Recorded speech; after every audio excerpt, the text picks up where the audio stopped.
5-star pala dito pala din sa Thailand.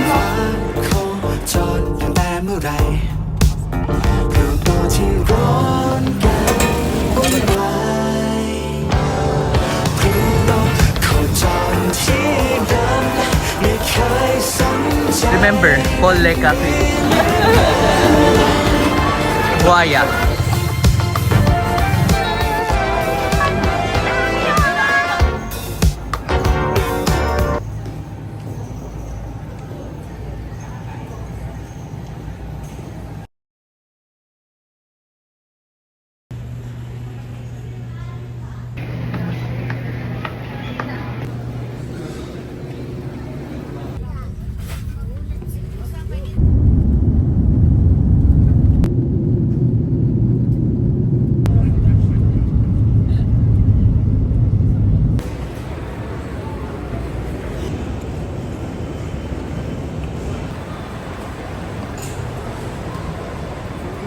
May 5-star pala dito pala din sa Thailand.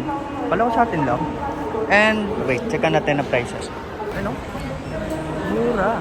Kasi like, you know, 109. Para nangyari is mga 170 pesos, 180. Mga 200, 210. Pwede na. Tapos 5-star nga. Galing. Meron pala dito. Okay, balik na ako. Buti na lang ba't pala suot ko, Sando? Hindi ako nag-jacket. Guys, Fortuner. Grabe, dito pala buwan pala pag pala passenger. Ba't pa akong mapapaupo sa kanyang driver's seat? Sorry. Lagyan lang new jeans? Uy, hindi. Thank you! Ay, ang aking seatbelt. So guys, the question, ano guys sa sinakyan namin? Isang Fortuner lang naman. Grabe, Fortuner, ginawang taxi, grabe. Dali lang, aray mawawasak.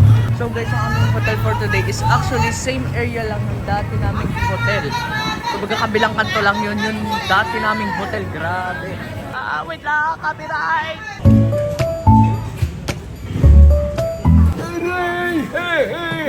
Expression dito, beer, 60 baht. Kaya mag-calculate. Tapos soft drinks, Simus price with water. 25 baht lang sila. Galing. And herbal tea. 25 baht. Galing. So guys, our itinerary for today is una, papapalit ng pera. Wala pa kaming pera. Pangalawa, kakain. Time check, it is currently 1:21 sa atin. Bali dito sa Thailand is 12:21. So lunch time. And free to roam around today. Kasi actually guys, our trip here in Thailand is full DIY. Wala kaming itinerary or everything. Kumbaga kami ang gagawa ng amin. And in Agoda kasi, we saw a affordable promo. We're in flight and hotel. Pinagsama na and it's affordable. So, why not, diba? Di lang din talaga kami nagkaroon ng chance dati na pumunta dun sa Pratunam Night Market kasi hindi namin alam na meron palang night market dito. Kaya, before you go into somewhere guys, do your research. Ay, papapalit na ako. So guys, if magpapapalit kayo ng pera, you better check first what is the best rate. Kasi marami dito tabi-tabi na money exchanger pero iba-ibang rate. Ayun, nadagil si ate. Sorry po. So guys, we are in the Platinum Mall. Actually, yung pala Platinum Mall na yan is kabilang kanto lang ng dati naming hotel. Bakit hindi ko alam? Ngayon ko lang nalaman. Our lunch for today, ang sa akin is this stir fried chicken and basil with rice. C9 for only 200 baht. And ang sa mami is this B6 which is the pad thai with fried chicken and 200 baht. Okay, try natin. So guys, ito yung stir fried chicken and basil with rice for 200 baht. And let's taste. So sa kanila stir fried chicken with rice, gumamit sila ng siling pula. As you can see, yan, nagpatak. Okay halin tulad sa atin, I'm not sure. Pero ayun, ang isang masasabi ko, yes, malasa. Then, ang daming silik. Panghang siya. Sarap. Try natin ng pad thai. Lasa, a little bit of spice. Yung parang dati, nung pumunta kami dun sa cafe, dun sa Thailand, dun somewhere malayo dito sa Bangkok. Same taste. Sarap. Daming quantity. Cheap price, 200 baht. With chicken na mahahaba. Ganda niya. Eh, kain na ako.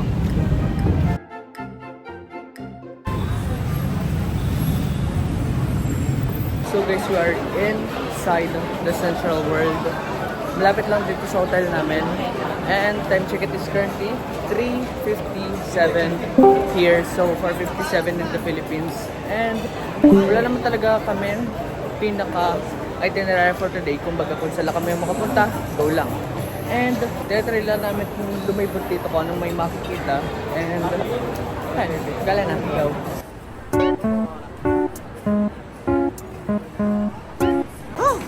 Aldo! Aldo! Pag-guess niya. Mr. Shu is a Shu. Oo.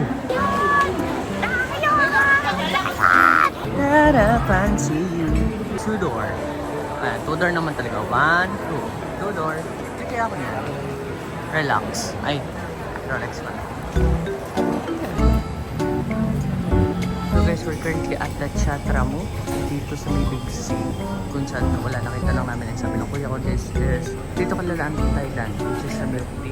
And what I've got is itong brown sugar series, brown sugar series for 55 baht. Kaya na magkalyo, magkano yun? Ayan, let's try. Yes, I can taste the milk. Yes, I can taste the tea. And yes, ang tamis niya. Kasi nga yun nga, brown sugar milk tea, asam something. Ayun. So currently, we're at the Big C, which is, ito pala isa palang malaking grocery store kung saan, I think cheap din siya kapag pwede din kayo dyan bumili for souvenir. Sa pagkakaintindi ko lang, buy 2 for 45 baht. So, kaya magkalka nun. 2 for 45 baht. Go. Another example, isang noodles, 11 baht, Magkano lang yan, Grabe.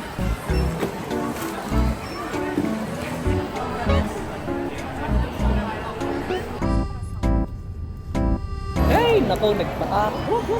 Now into our next place. We are here again in Icon Siam, and time check, it is currently 7 p.m. here in Thailand, and it is currently 8 here in the Philippines. So guys, parang halos 1 year ago na yung Thailand namin dito, and so nakikita ko parang ganun pa rin siya as it is, parang wala naman nagbago. Guys, last time, and it's still the same Tiffany&Co, Dolce, Bulgari.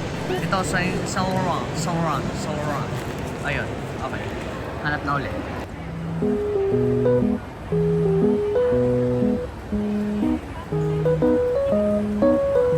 So guys, dito pala sa may Icon Siam, meron pala Apple Store. Check natin kung magkano. Pwede ka dito kaya pa camera. Parin vlogger ako ng cellphone. Oo, unboxing. Grabe guys ang lineup nila. Parein na lang naman guys. Grabe! So guys, I am currently here at Paul Le Cafe. Yung sinabi ko nga kanina. Yan. Which is, tago siyang part dito sa Icon Siam. And what I've ordered is isang caramel macchiato worth 170 baht and isang croissant worth 95 baht. Ito guys, ang sinasabi na hidden spot na cafe dito sa Icon Siam. Which is yun nga guys. Remember, Paul Le Cafe. Ang ganda pala nga dito. Grabe guys, talagang pang madiinan. Kita yung buong riverside. Same caramel macchiato sa atin. Kung anong lasa, kung paano pagkakagawa. As for the croissant, hindi ko muna kinain kasi parang take out ang ginawa nila. Then, ayun. Ang habol ko lang talaga doon is picture. Ayun lang. Kaya nakapag-picture na ako. Okay? So guys, time check. It is currently 8:30 na ng gabi dito. And guys, from last year, ito yung buhaya. And what they have now is, ayun nga, meron silang crocodile, ostrich, deer, rabbit. Ayan, try natin. Grabe guys, BMW lang naman taxi. Grabe.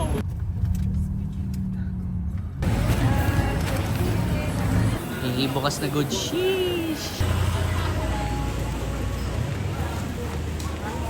And we are here sa hotel. Let's taste test. I don't know if this is rabbit or deer, pero I assume this is aragang meat ka nga to. Feeling ko ito ay yung deer. Taste test. I feel this is deer kasi sobrang similar siya sa beef. Yun ang nalasahan ko. Pero sobrang chewy. Then chicken, normal chicken lang naman. Okay. Last is, ano tawag dito? Rabbit. Try. Dito sa rabbit, feeling ko, same sila as as chicken. Same lang din yung yung crocodile na natikman ko last year, doon sa place na yun.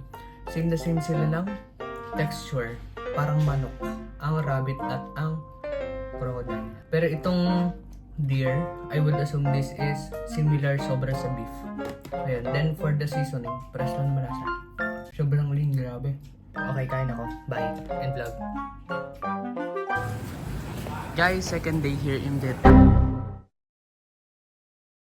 Laksan ko na lang din ang boses ko, baka makapirit ako eh. Sa pagkakalam ko, kilala din sila sa Milo na nuggets at wala, nakita ko lang ito choco bar. Wala, try natin.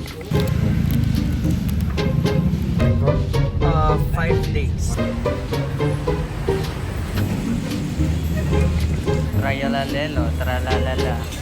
Mukhang Manila, di ba? Galing. Jenny, iba pala yun. Grabe sila. Best restaurant of the year.